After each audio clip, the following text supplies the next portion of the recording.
What if something as simple as autism acceptance of the parent can make a difference in the life of both the parent and the child impacted by autism? Hi, I'm Dr. Bergina, and I'm a board certified psychiatrist, mental health coach, and a mother of two children on different aspects of the autism spectrum. And according to the CDC, 1 in 36 children are diagnosed with autism. And while there are great strides being made in the development of products and services geared toward safety and wellness and health of people on the spectrum, that can't be said for the parents all the time. And sadly, there have been a number of cases that have hit the media related to distraught parents who've literally exhausted financial and social resources, and because of a lack of support, have made some fairly negative choices for themselves and their loved ones.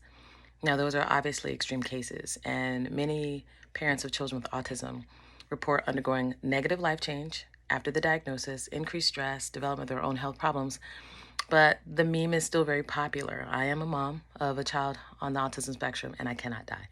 So most parents aren't thinking along those lines of doing away with themselves or their kids, but you know, I still think that we need a perspective shift. Now, I'm familiar with medical models, and because we have a business models, and tech that sustains them both.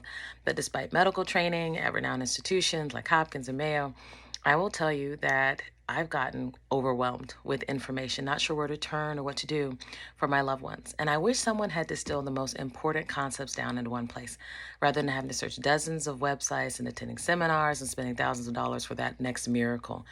But I will tell you, in my 20 years of parenting, I would agree that acceptance is key, but not just the person on the spectrum. We promote autism acceptance, and the month of April is dedicated to that. And we light it up blue on April the 2nd for all of those and in honor of those, every person on the spectrum. But what we don't always do is give the parents that same acceptance.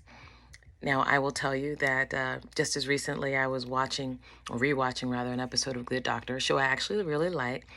And in that show was a parents of a child on the autism spectrum, where they kind of got thrown on the bus. Now, while the father of Dr. Sean he's the defining characteristic of an abusive parent, I think he needs his parent license revoked. But the parents of the patient, Liam, they actually thought they were doing Liam a service, and they were unknowingly worsening his condition with the dietary supplements. But that's often the case of a parent on the spectrum. They're acting out of love, and yes, we make mistakes, but it's not from malice, right? It's not because we don't love our kids, quite the opposite.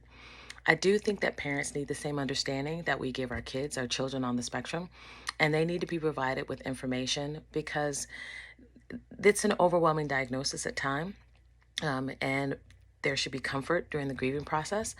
And we need a special kind of support when it's that less clear-cut empty nest syndrome that happens when the child leaves the home for whatever reason, or they're transferring their care to the next phase of life. But it's more than just information and support. Sometimes it's inspirational guidance. Sometimes it's the freedom to participate in respite or self-care, relieving the mommy guilt or the daddy guilt. But I think most importantly, parents need to be afforded the opportunity to know that they're not isolated, that they're not alone, and that they are good enough parents. Right? One of the things that strikes me is that I've lived on both parts of the spectrum. When a child has gotten a traditional medical diagnosis that can be devastating, as well as one that's typically considered more mental health. And I've noticed the stigma of mental health as it relates to the autism diagnosis. My son, who had developed hydrocephalus and had to have neurosurgery, I will tell you, we were inundated in a very good way with prayer, and there were prayer chains going on, and we were getting meal delivery, and everyone wanted to watch my daughter as we went to the hospital with my son.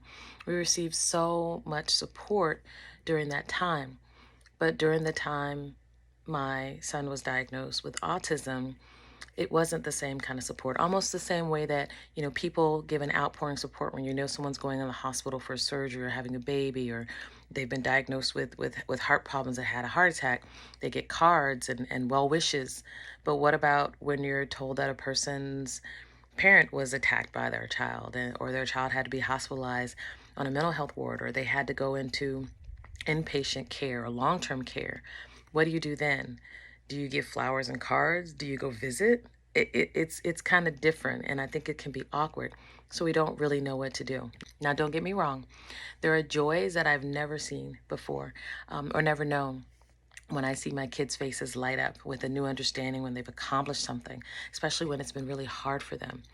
We, as parents of kids on the spectrum, are privileged to see and experience things that other parents with neurotypical kids just might miss, right? You remember your kids' first steps, you remember their first words, but I know exactly where I was when my son took his first steps at 22 months. I know the exact sentence, the exact phrase that he had when he was 4.5. He didn't say his first word. He didn't make his first babble. He went from no speech to no, not eat chicken, all at one time. I'll never forget that. And I always have an extra giggle when I think of some of the quirky phrases that my daughter has when she's explaining things in only the way that she can. And again, any parent of a child on the spectrum knows, there's special autism speak, that's just their way. And I think it's really cool. But having lived in both worlds of both different types of diagnosis, I can tell you that it can feel very isolating. And it can feel as if you have gone from having at least some idea or some of the answers about this whole parenting cycle to being a complete, you know, novice. You feel sometimes very idiotic, not knowing what to do, what the next steps are.